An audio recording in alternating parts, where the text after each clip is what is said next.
विचार सार परमा माध्यम जगत व्यापिनी मीरा पुस्तकधारिणी भयदा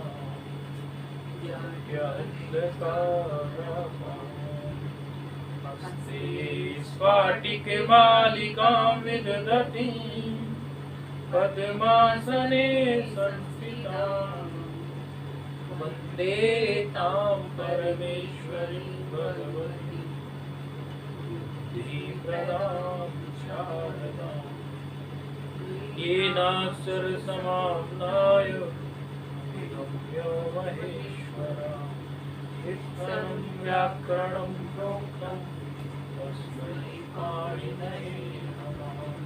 वाक्यकारं वररुचिं भाष्यकारं पतञ्जलिं पाणिनिं सूत्रकारं च प्रणतोऽस्मि मुनिम्। नत्वा सरस्वतीं देवीं शुद्ध्यां पुण्यां करोम्यहं पाणिनीये प्रवेशाय लघुसिद्धान्तकौमुदी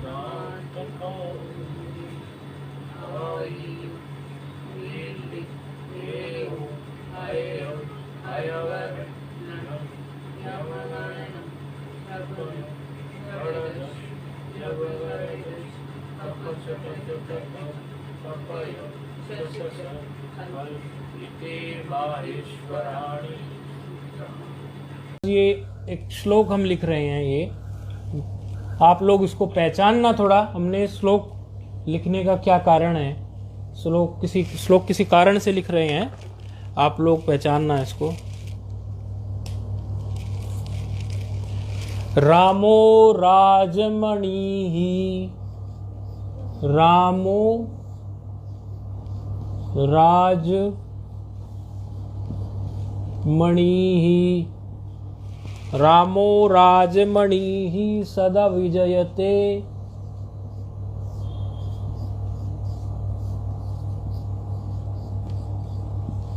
रामो राजमणि सदा विजयते रमेशं, रमेशं रामं रमेशं भजे।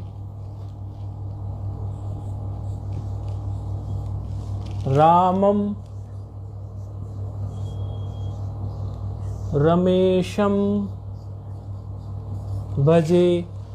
रामो राजमणिः सदा विजयते रामं रमेशं भजे। रामेण अभिता, रामेण अभिता, रामेण अभिहता निशाचर चमू,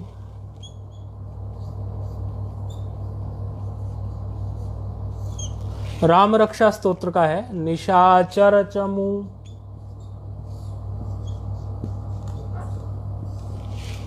निशाचर चमू रामाय तस्मै नमः।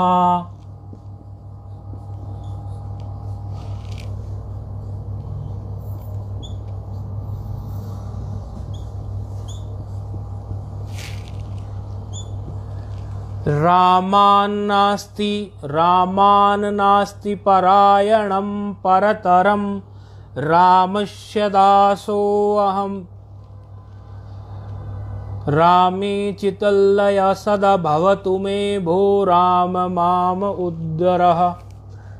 इसमें कुछ विशेष बात नजर आई, हम उच्चारण कर रहे हैं, फिर से सभी लोग सुनेंगे। रामो राजमणिः सदा, व्याकरण के पाठ में बोल रहे हैं तो व्याकरण से संबंधित भी कोई इसमें बात होगी अवश्य ही।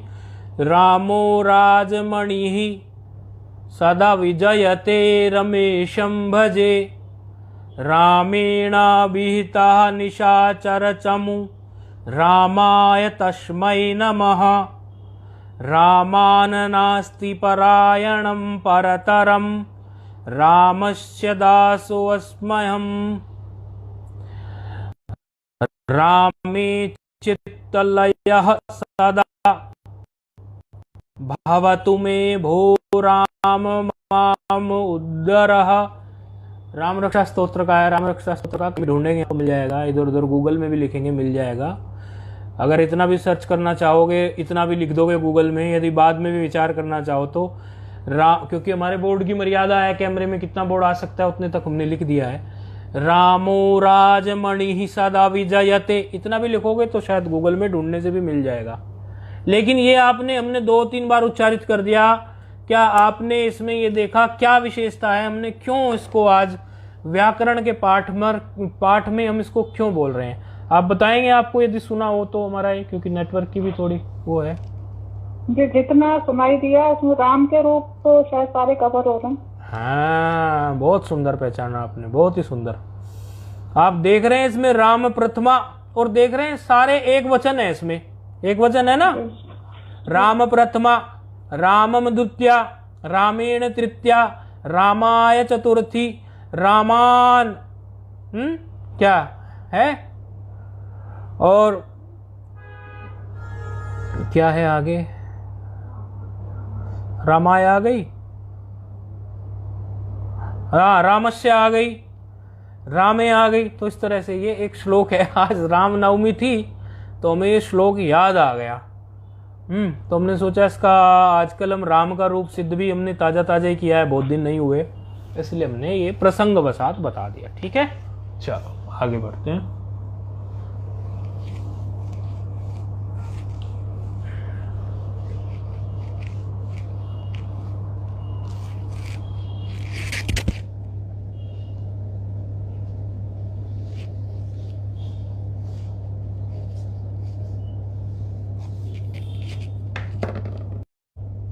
तो आप लोगों को सर्वाधिगण का जो सूत्र था, सर्वाधीनी सर्वनामानि, और सूत्र में आपने देखा होगा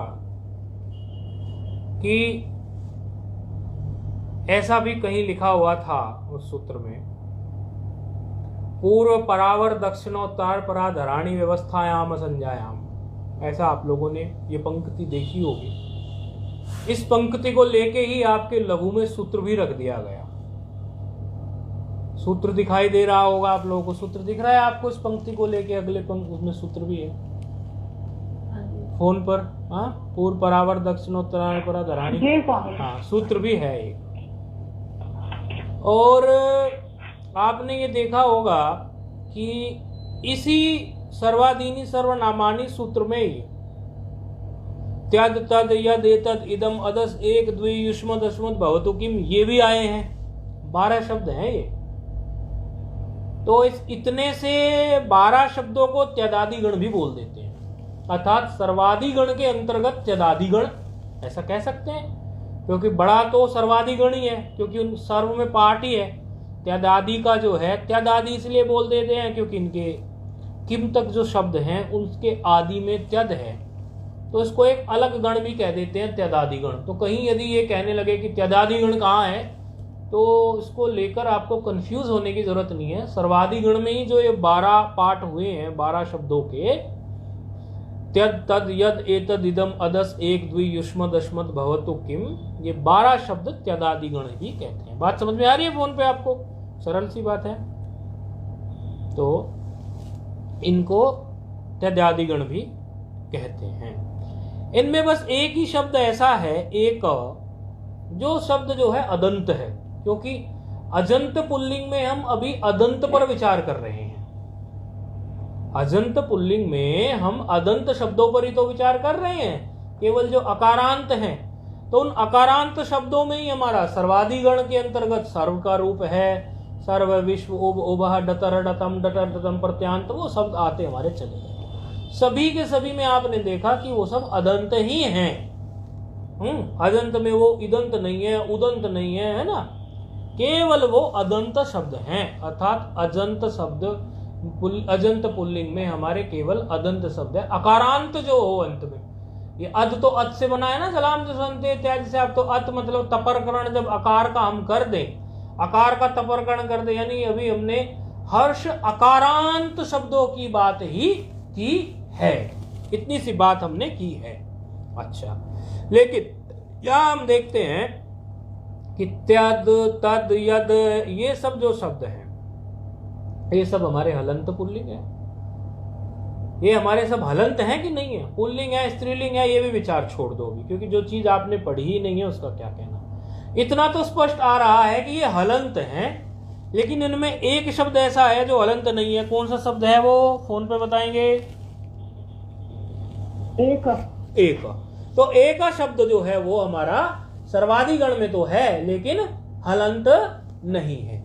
तो ये जो हमारे त्यद तद यद एतद इदम अदस, बस इनको अभी के लिए आप इतना याद रख लेंगे कि ये जो है हमारे जब भी हलंत के रूप सिद्ध करेंगे तो ये सर्वाधिगण में पढ़े गए हैं, इतनी स्मृति रखेंगे तो उस समय आपके काम आएगी।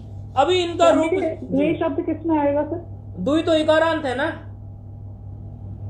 हाँ जी। अदंत तो नहीं है ना, इकारांत जब चलेंगे तब। अच्छा, अदंत कह रहे हैं आप? हाँ, मैंने अजंत पुल्लिंग के अंदर अदंत पुल्लिंग कहा। हाँ जी, है ना। तो अभी द्वि तो इकारांत में है।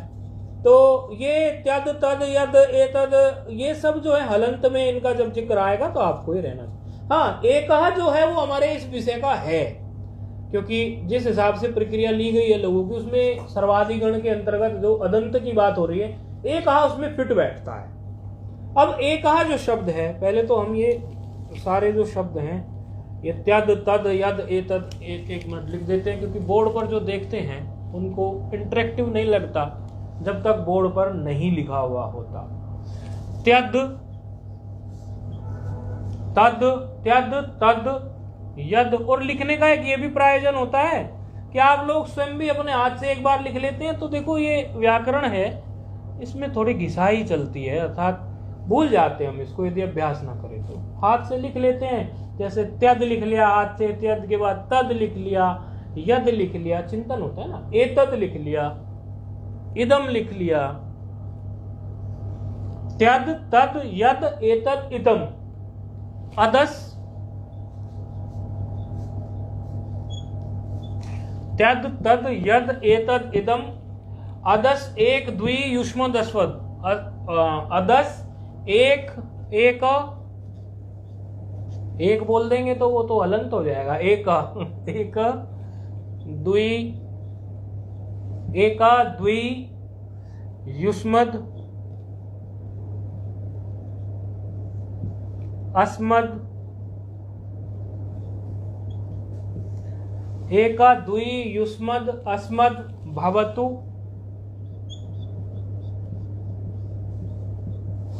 किम।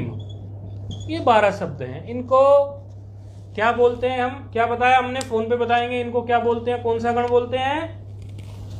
त्यदादिगण। त्यदादिगण।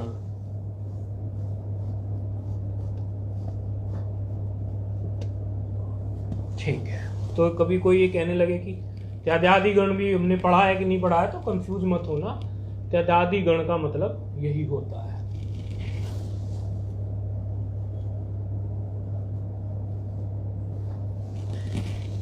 तो यहां पर एकह जो शब्द है वही केवल हमारी अभी सर्व के हिसाब से फिट बैठता है अदंत पुल्लिंग में। तो एकह शब्द के, एक तो आप लोगों ने एकह शब्द जो सुना होगा, देखो ये व्याकरण है संस्कृत, इसमें एक ही शब्द के कई अर्थ होते हैं।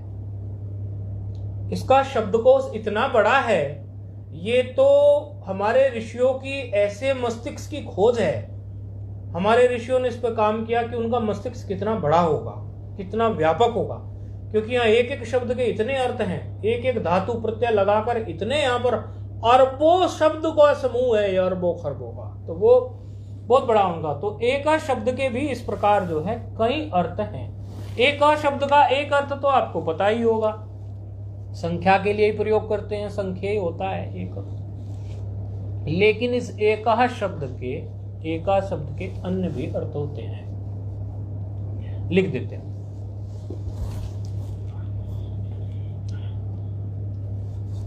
एक तो एक शब्द जो होता है संख्या के अर्थ में, ये संख्या होता ही है, संख्या अर्थ में होता है। संख्या अर्थ में मतलब संख्येय, किसी के लिए बोलते हैं ना एक, इस प्रकार से, तो ये संख्येयवाची होता है, उस अर्थ में भी लिख देते हैं, ये संख्येयवाची होता है।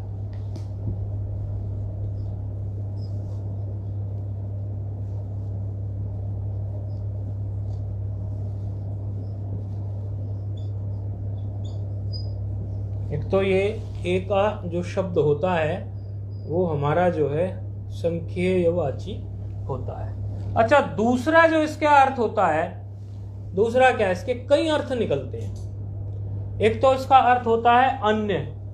अच्छा, जो भी हम पढ़ते जाएं उनके अर्थ भी आप लोग अपने मस्तिष्क में बैठाते जाएं। अन्य, प्रधान, मुख्य जिसको कह देते हैं, प्रधान है ये, मुख्य है। प्रथम भी इसका एक अर्थ होता है। केवल भी इसका एक अर्थ होता है। साधारण, साधारण, साधारण भी इसका एक अर्थ होता है। समान भी इसका एक अर्थ होता है। अल्प भी इसका एक अर्थ होता है। अब यदि ये एक इन के अर्थों में आ जाए, किन के अर्थों में आ जाए, यदि ये इसका अर्थ जो है अन्य आ जाए, प्रधान आ जाए, प्रथम आ जाए, केवल आ जाए, साधारण आ जाए, समान आ जाए या अल्प अर्थों में आ जाए, क्योंकि जो कोशकार हैं, अमर कोश, वोकैबुलरी के लिए ये अमर कोश रेफर किया जाता है। शब्दों के अर्थों के लिए अमर कोश नामक एक शास्त्र है, उसको कई जगह शॉर्ट फॉर्म में कोश भी लिख देते हैं, लेकिन उसका पूरा नाम अमर कोश है। वहां इसका एक शब्द के लिए एक श्लोक आता है, एको अन्यार्थे प्रधाने च प्रथमे केवले तथा साधारणे समाने अल्पे संख्यायां च प्रयुज्यते। एको अन्यार्थे प्रधाने च प्रथमे केवले तथा साधारणे समाने अल्पे संख्यायां च प्रयुज्यते। ये कोश में आया है। वो जो अर्थ हमने इसके लिखा है हिंदी में कि एक जगह ये अन्य अर्थ में होता है, प्रधान अर्थ में होता है, वही बात जो है श्लोक में सजा दी। क्योंकि पूर्व में जितने भी हमारे आचार्य हुए, वो सारे आचार्य कोई भी बात कहने के लिए उसको श्लोकबद्ध ही कहते थे। एक तो ऐसा काल भी चलता था, समझो अभी से 400, 500, 600 या और भी पहले वैदिक काल में तो था ही ऐसा। यदि वैदिक काल में बिल्कुल ऐसा था, यदि कोई बात श्लोकबद्ध नहीं कही गई तो वो बात ही प्रमाणिक नहीं मानी जाती थी, चाहे वो बात भी सत्य हो। देखो, एक ऐसा भी काल रहा है कि यदि कोई बात कहनी है, वो बात यदि श्लोकबद्ध नहीं है तो वो बात ही प्रमाणिक नहीं मानते थे। एक ऐसा काल भी बीता है। खैर, जो श्लोक में इसके है वो बात हमने यहां बोल दी। यदि एक का अर्थ अन्य, प्रधान, प्रथम, केवल, साधारण, समान, अल्प अर्थ में आ जाए तो ये द्विवचन और बहुवचन प्रत्यय भी इसके हो जाते हैं, अर्थात इसके द्विवचन और बहुवचन रूप भी बन जाते हैं एक शब्द के। वस्तुतः आप सोचोगे एक के द्विवचन बहुवचन कैसे बनेंगे, तो ये संख्यवाची एक नहीं है ना। यदि ये संख्यवाची एक हो तब तो ना ये एक ही वचन रहेगा। यदि ये संख्यवाची अर्थ को छोड़कर और ये रूढ़ हो जाए हमारे अन्य अर्थ में, प्रधान अर्थ में, प्रथम अर्थ में, केवल अर्थ में, साधारण अर्थ में, समान अर्थ में या अल्प अर्थ में, इन अर्थों में यदि ये जाके रूढ़ हो जाए तो उस एक शब्द के रूप जो हैं वो चलेंगे आपके कैसे, सर्ववत। और सर्ववत कैसे चलेंगे, वो सर्ववत रूप उसके उसी तरह चलेंगे जैसे आपने सर्ववत में चलाया था, सर्वः, सर्वौ, सर्वे, ऐसे चलाए ना। जससी से वहां पर प्रथमा के बहुवचन में परिवर्तन हुआ था कि नहीं हुआ था, जससी से। और गसिगेस्मात्स्मिन् तो किस में लगेगा, पंचमी और सप्तमी, पंचमी और सप्तमी में। तो ये बताना था, स्मात है ना, स्मात स्मिनो, स्मात आ गया, अस्मिन आ गया तो वहां रूप बनता है सर्वस्मात, सर्वस्मिन। तो यहाँ एक का रूप कब क्या बनेगा, एकस्मात, एकस्मिन। लेकिन किस स्थिति में बनेगा, जब एक का अर्थ क्या निकल रहा हो, यदि यहाँ पर द्विवचन बहुवचन भी है, क्योंकि अभी तो एक वचन ही है। द्विवचन ये रूप जो है, देखो यदि एक का अर्थ संख्यावाची एक हो, संख्या के लिए रूढ़ हो रहा हो, तो केवल ये एक वचन में चलेगा। तो एक चलेगा सर्व के अनुसार ही, एक वचन में कैसे चलेगा, एक वचन रूप चला सकते हैं, चलाइए। एकः, एकम, एकेर, एकस्मै, एकस्मात्, बिल्कुल ठीक, एकस्य, एकस्मिन्। हाँ, ये तो क्या हो गया। अच्छा, तदादियों में अब इसमें बताइए, उसमें मतलब तदादियों मतलब जब उसके अनुसार जब आप चलाएंगे उसको, एक जब इसका अर्थ होगा, जब एक अर्थ होगा तो उसमें नहीं चलेगा। जब एक अर्थ ना होकर वहां हो जाएगा, वहां हो जाएगा, आप समझिए, वहां पर इसका हो जाएगा। चलेगा तो इसका रूप, लेकिन हो जाएगा वहां पर हे एक, हे एकौ, हे एके। क्योंकि किस स्थिति में? उस स्थिति में इसका क्या अन्य अर्थ है, प्रधान अर्थ है, प्रथम अर्थ है, केवल अर्थ है, साधारण अर्थ है। तो इस तरह के अर्थ है, ये प्रधान अर्थ, केवल अर्थ, साधारण अर्थ, समान अर्थ, ये है। तो वहां पर हे बोला जा सकता है। तो वहां क्या होगा? रूप चलेगा इसका एकः, एकौ, एके, एकम, एकौ, एकान, एकेन, एकाभ्याम, एकै, एकस्मै, एकाभ्याम, एकेभ्यः, एकस्मात्, एकाभ्याम, एकेभ्यः, एकस्य, एकयोः, एकेषाम्, एकस्मिन्, एकयोः, एकेषु, हे एक, हे एकौ, हे एके, ये बन गया। ठीक है, तो एक शब्द का इस प्रकार हो गया।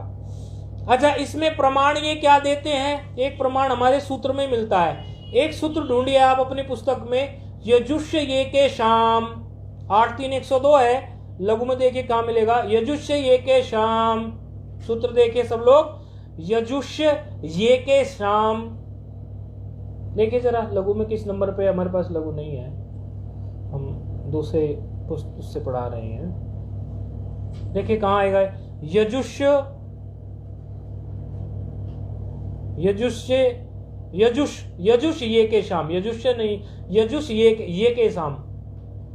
तोड़ोगे तो यजुषी ए के शाम टूटेगा, एक पद यजुषी रहेगा, एक पद, एक सप्तमी एक वचन है, दूसरा षष्ठी बहुवचन है। सूत्र है यजुष ये के शाम।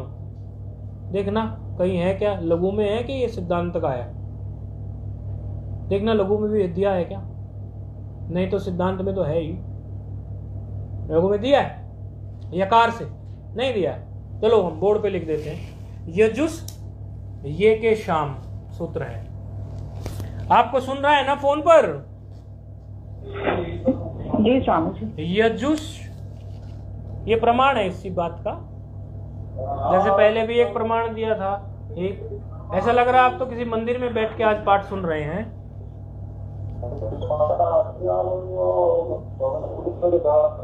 यजुष 83104 है। यदि आप इसको अष्टाध्यायी में देखना चाहो तो अष्टाध्यायी में देख लो। अष्टाध्यायी तो सबके पास है, अष्टाध्यायी में मिल जाएगा। ये आपके पास है? नहीं है अष्टाध्यायी? लेके आए आज? नहीं लेके आए, कोई बात नहीं। तो ये यजुष ये के शाम में आप देखो, जब इसको पद को तोड़ोगे तो दो पद हैं इसमें, यजुषी एक पद है और ए के शाम एक पद है। तो ये षष्ठी बहुवचन में चल रहा है ऐसा रूप। ये इसी चीज का प्रमाण है कि ये यहाँ पर जो यजुषी ए के शाम जो है, इसकी सर्वनाम संज्ञा जो है प्रत्येक अवस्था में हो गई है। खाली ऐसा नहीं है कि इसकी केवल एक वचन चलेगा, ये द्विवचन और बहुवचन में भी चल रही है। इसकी इसीलिए सर्वनाम संज्ञा हो गई है क्योंकि ये एक से भिन्न अर्थ है। तो इसका प्रमाण हो गया। तो ये आपका त्यदादि गण के जो बाकी के रूप है, त्यद, तद, यद, एतद, इदम, अदस, एक, द्वे, युष्मद्, अस्मत्, भवतु, किम, ये जो है एक को छोड़कर बाकी सबकी सिद्धि जो है आगे देखने को आपको प्राप्त होगी। अब हम उस सूत्र पर आ रहे हैं जो सूत्र हमने अभी बताया था कि जो आपके सर्वादि गण में एक पंक्ति पढ़ी गई थी, वो अति पूर्व परावर्त वही आ रहा है, अभी उसी का उच्चारण करेंगे।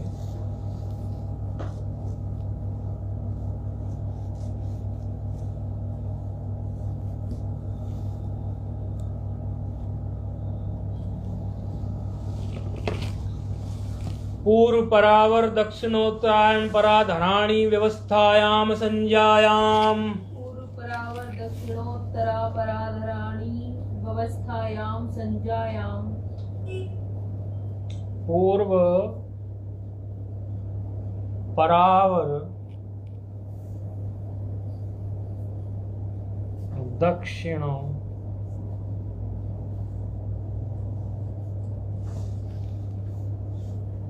पूर्व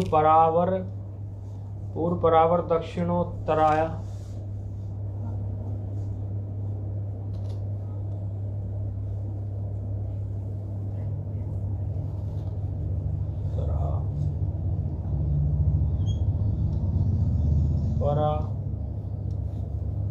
धराणी पराधराणी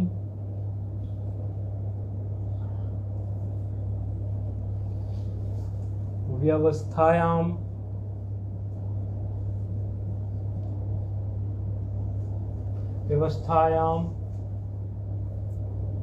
संजायाम।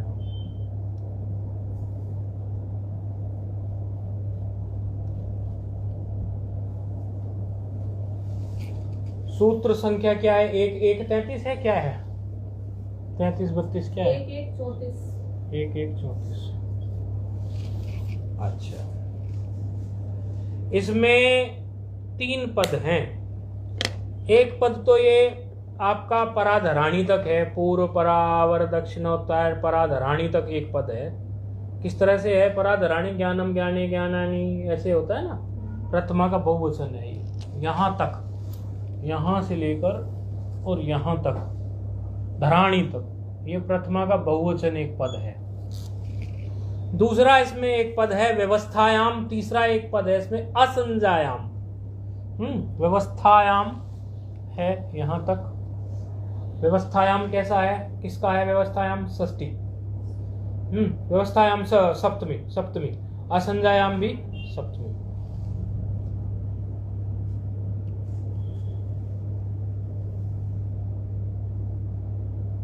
तीन पद इसमें, ठीक है।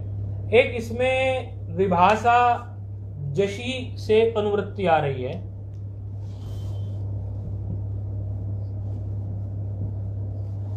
एक सूत्र है विभाषा जसी, वहां से एक तो जसी पद की अनुवृत्ति आ रही है, एक विभाषा पद की, एक विभाषा पद की, एक जसी पद की। ये दो जो है अनुवृत्त होके आ रहे हैं। विभाषा सूत्र है, आपको मिलेगा विभाषा जसी, यहां से आ रहा है, आवृत्ति बन जाएगी बस। कह रहे हैं एतेषाम व्यवस्थायाम असंजायाम सर्वनाम संज्ञा गण सूत्रात् सर्वत्र या प्राप्ता सा जसी वा स्यात्। कह रहे हैं कि पूर्व शब्द है, पर शब्द है, अवर शब्द है, दक्षिण शब्द है, उत्तर शब्द है, अपर अधर, ये शब्द हैं। 7 शब्द हो गए। पूर्व 1, पर 2, अवर 3, दक्षिण 4, उत्तर 5, अपर 6 और अधर 7। ये 7 शब्द हैं। इन 7 शब्दों की यदि संज्ञा भिन्न व्यवस्था में ये इनका अर्थ आए, अर्थात ये संज्ञा भिन्न हो, ये किसी की संज्ञा ना कर रहे हो। संज्ञा मतलब क्या? नाम। ये किसी के नाम ना हो, यदि संज्ञा भिन्न हो। संज्ञा भिन्न मतलब ये किसी के नाम ना हो। संज्ञा मतलब नाम। संज्ञा भिन्न हो और व्यवस्था अर्थ में हो, अर्थात इनका उपयोग व्यवस्था की तरह हो रहा हो, इनका जो अर्थ निकल रहा हो उससे कुछ व्यवस्था बैठ रही हो, उससे कुछ व्यवस्था हो रही हो, उस व्यवस्था अर्थ में हो,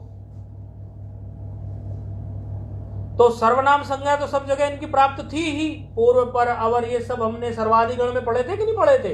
ये सब सर्वाधिगण में पढ़े गए थे। पूर्व, पर, अवर, दक्षिण, उत्तर, अपर, तो सर्वनाम संज्ञा तो है। इतनी बात तो हम जानते हैं। अलग से सूत्र बनाने का कारण क्या है फिर? क्योंकि सर्वनाम संज्ञा तो वहां हो गई।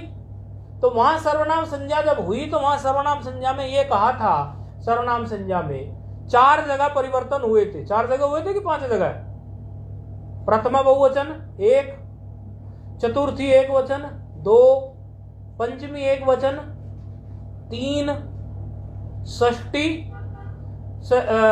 षष्ठी बहुवचन 4 और एकस्मिन 5 जगह हो गए। 5 जगह हो गए। कहाँ कहाँ हुए जरा बताओ? सर्वनाम संज्ञा में जो परिवर्तन होते हैं। प्रथमा बहुवचन, चतुर्थी एक वचन, पंचमी एक वचन, षष्ठी बहुवचन, सप्तमी एक वचन। तो यहाँ 5 जगह जो परिवर्तन थे वे वैसे के वैसे प्राप्त मिलेंगे, क्योंकि सर्वनाम संज्ञा है तो सर्वनाम संज्ञा होने से वो मिलेंगे। तो अलग से जब वहां सर्वाधिगण में आपने ये पढ़ दिया तो इस सूत्र अलग से ये सूत्र लिखने की क्या जरूरत पड़ेगी? एक सोचनीय विषय है ना, विचारने विषय है कि भाई आपने वहां ये तो एक तरफ तो आप कहते हो कि भाई यदि एक कोमा भी कम हो जाए तो वैयाकरण जो है तो पुत्र उत्सव मनाते हैं, जैसे पुत्र पैदा हो गया, यदि उन्हें लिखने में एक कोमा कम हो जाए तो बड़े खुश होते हैं वैयाकरण लोग। और यहाँ तो आपने पूरा सूत्र ही गढ़ दिया एक।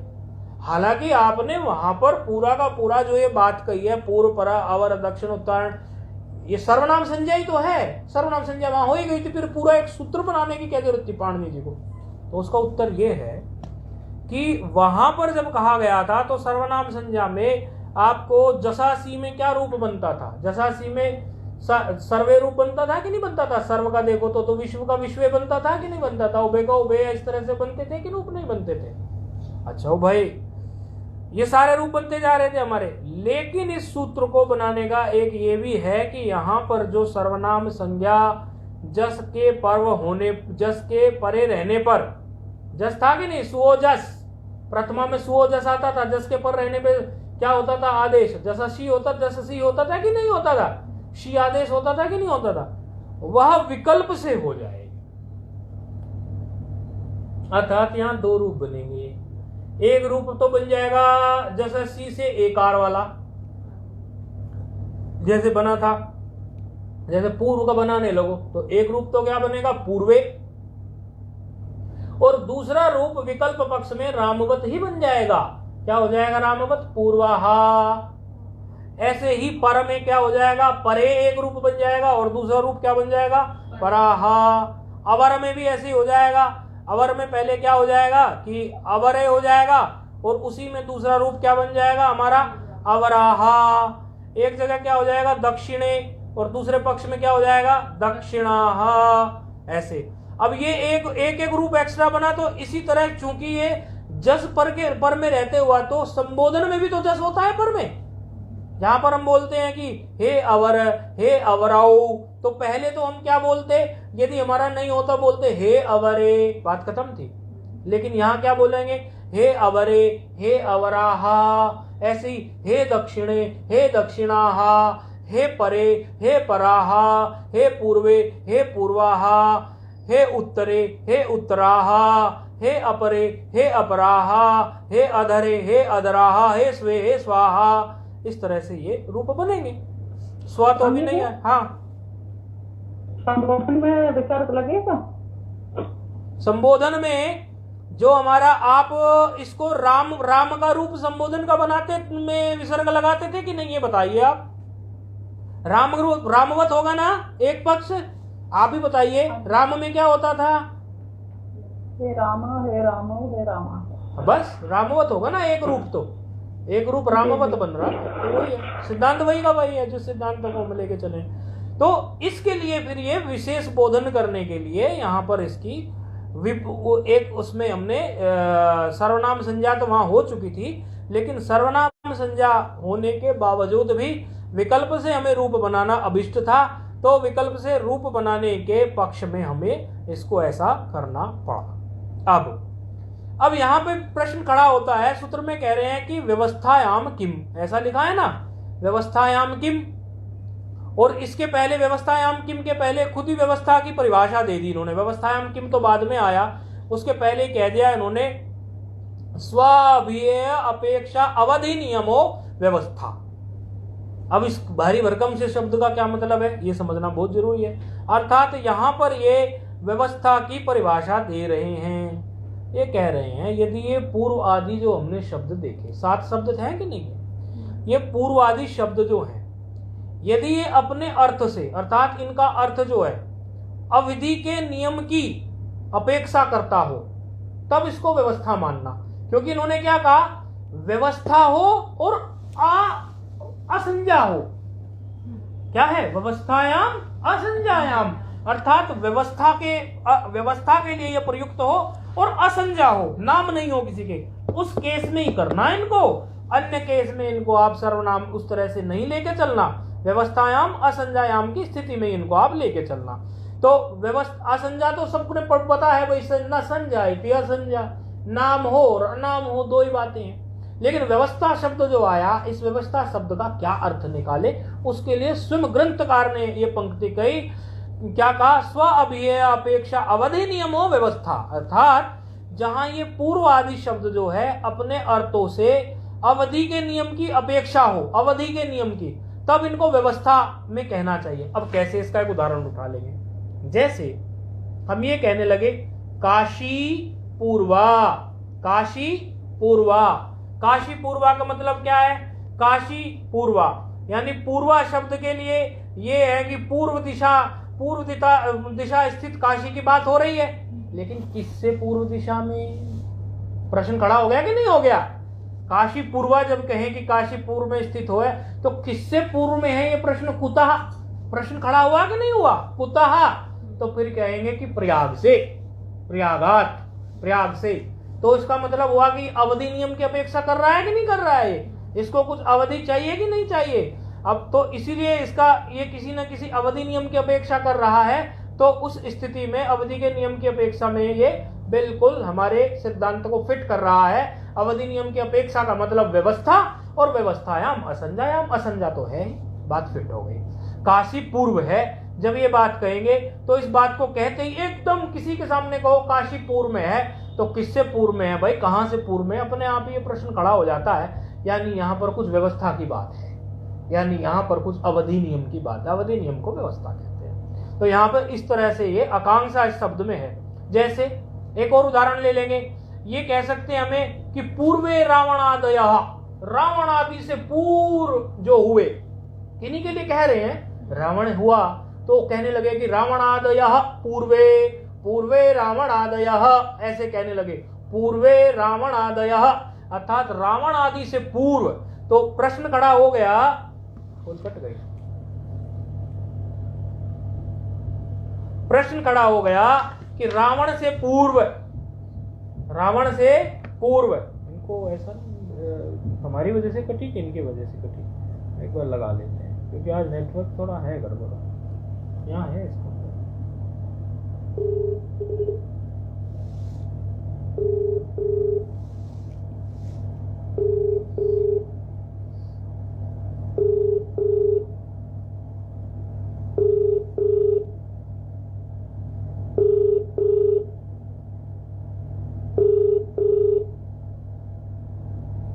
चलो शायद उनकी उससे कट गई, दोबारा आएगा तो आएगा। पूर्वे रावणादय, ये जब कहेंगे तो किससे कहेंगे? कंस से पूर्व।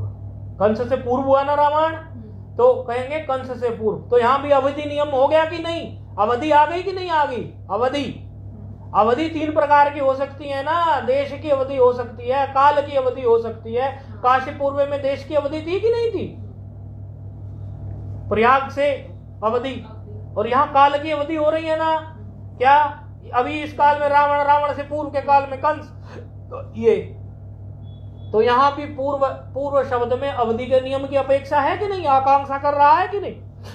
तो ऐसी स्थिति में भी इसको जो है हमारी जो शर्त हमने कही वो उसको ये पूरी कर रहा है। क्योंकि अवधि जो है, अवधि का जो नियम है, व्यवस्था जो है, वो तीन प्रकार से आगे खड़ी हो सकती है। देशवाची, देशवाची जैसे देश अर्थ में काशी पूर्वा। कालवाची जैसे बोला पूर्वे रावणादय, रावण से पहले। दिशावाची भी हो सकती है। दिशावाची क्या हो सकती है कि पूर्वश्याम रवि उदयती, पूर्व में सूर्य उदय होता है, तो दिशावाची है। तीन प्रकार से अवधि हुई। तो ये तीनों प्रकार की अवधि के नियम की अपेक्षा यदि इन 7 शब्दों में है, पूर्वर अपरतवर धराधराणी अवस्थायाम असंजायाम की स्थिति खड़ी हो जाती है इन शब्दों के साथ, तो उस स्थिति में इनको हमें जो है सर्वाधिगण में उसी प्रकार से ले लेना चाहिए।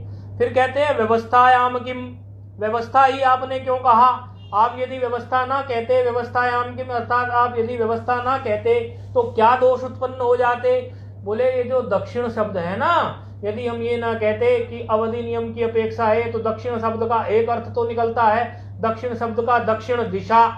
तो दक्षिण दिशा जब इसका अर्थ निकलता है तो वहां तो अवधि नियम है, तो अर्थात जो है अपेक्षा है अवधि की। तो इसका मतलब ये हो गया कि इसका अर्थ व्यवस्था, व्यवस्था में आ गया। लेकिन दक्षिण का मतलब एक दक्षता से भी तो है। जैसे ये कहने लगे ये दक्ष गायक है, दक्षिणा गायक। अब यहां तो उसका दिशा मतलब नहीं निकला। दक्षिणा गायक, गायक दक्ष है, चतुर है अपने गायन में। दक्षिणा गायकाहा, दक्षिणा वादकाहा, वादक जो है वो दक्ष है। तो इस अर्थ में तो यहाँ पर दक्षिण दिशा अर्थ नहीं लिखना दक्षिण शब्द का। तो ऐसी स्थिति में इसीलिए हमें व्यवस्थायाम कहना पड़ा। अन्यथा दक्षिणा गायका में भी दक्षिण की वही जो हमारी जो है उसी अनुसार अवधि के नियम की आकांक्षा हो जाती, और यदि अवधि के नियम की आकांक्षा हो जाती तो व्यवस्था अर्थ में इसकी भी सर्वनाम संज्ञा की बात आ जाती। तो इसकी अतः यहाँ व्यवस्था ना होने से इसकी सर्वनाम संज्ञा नहीं है। जिस दक्षिणा का शब्द जो है दक्षिणा गायका ये निकला है, आप समझ लो ये रूप जो है उसके अनुसार नहीं है, सर्वनाम के अनुसार नहीं है, क्योंकि इसका अर्थ एक्सपर्ट, दक्ष मतलब एक्सपर्ट, उस तरह से निकल रहा है। अब उत्तर शब्द के लिए अर्थात यहाँ पर विकल्प से जैसे शी द्वारा शी आदेश ना होगा। अच्छा, इसी प्रकार जैसे कहने लगे उत्तर पक्ष में, एक तो उत्तर का मतलब क्या है, उत्तर का मतलब दिशा हो जाती है, लेकिन दूसरा उत्तर का मतलब होता है अयम बाला उत्तरे प्रत्युत्तरे शक्तः, यह बालक सवाल का जवाब देता है। उत्तरे, उत्तर देना होता है या नहीं, उत्तर दिशा भी है और उत्तर देना भी है। तो यदि ये दिशा अर्थ में होता तो अवधि नियम की अपेक्षा है, अर्थात व्यवस्था हुई, व्यवस्था हुई तो इसकी सर्वनाम संज्ञा हुई, सर्वनाम संज्ञा हुई तो व्यवस्थायाम असंज्ञायाम के अनुसार इन शब्दों में जसासी विकल्प से होकर दो रूप बन गए। लेकिन यहां ऐसा नहीं है, यहां उत्तर के प्रति उत्तर अर्थात question answer question answer question answer, इस दृष्टि से इसका अर्थ निकल रहा है अयम बाला उत्तरे प्रति उत्तरे शक्ताः। ऐसी स्थिति में क्या होगा, ऐसी स्थिति में भी इसको हम उसी तरह लेके चलेंगे, सर्वनाम संज्ञा में जस ऐसी इत्यादि इसको नहीं मानने वाले। तो ये इन्होंने बताया कि व्यवस्था इसीलिए हमें देनी पड़ी। अगला प्रश्न कह रहे हैं ग्रंथकार असंज्ञायाम किम, अर्थात आपने ये क्यों कहा कि संज्ञा भिन्न में ऐसा हो। यदि हम ये कह देते कि संज्ञा रहते हुए भी ऐसा हो तो क्या दोष उत्पन्न हो जाता। असंज्ञायाम किम आपने क्यों कहा, यह बात भी विचारणी है। कहने लगे असंज्ञायाम किम हमने इसलिए कहा क्योंकि आप देखिए एक शब्द होता है उत्तराह कुर्वः, उत्तराह कुर्वः। अब यहां पर उत्तर दिशावाची भी होता है और एक देश का नाम भी उत्तर है। पहले एक देश का नाम उत्तर था, वो उत्तर देश था उत्तर।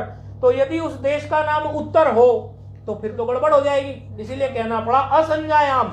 जब उसका अर्थ संज्ञा अर्थ में ना हो, नाम अर्थ में ना हो, तब उसकी आप सर्वनाम संज्ञा करिए। तो इस प्रकार ये जो सूत्र है उसमें जस को विकल्प से शी आदेश हो जाएगा। एक कब, जब व्यवस्थायाम असंज्ञायाम अर्थात व्यवस्था अर्थ में और संज्ञा भिन्न अर्थ में हो।